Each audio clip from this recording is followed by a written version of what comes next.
Also irgendwann schmeiße ich es auch noch um hier. Hi, ich bin Lu und ich kann nicht kochen. Und ich bin die Nina Meier, ich bin Küchenchefin. Ich zeige der Lu heute, wie einfach ein Leberkäse-Shawarma im Laugenstängel ist. Klingt easy, let's go. Also das erste, was wir machen, ist der Radieschensalat. Radieschen, eingelegter Rettich, 2 Löffel von der Marinade, Minze dazu, Kresse dann noch abschneiden, kommt dazu. So. Ja, das ist super. Ein bisschen Salz dazu machen, das gleiche mit dem Zucker.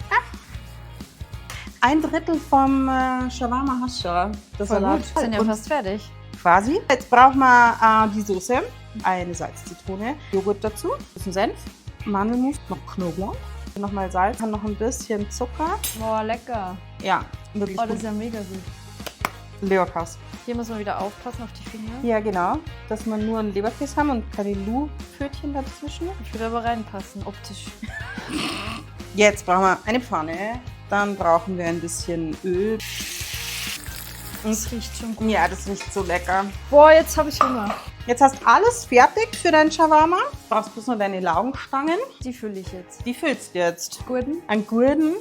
Oh Gott, Das aber es ist so lecker. Also ihr müsst es alle nachkochen, es ist mega lecker.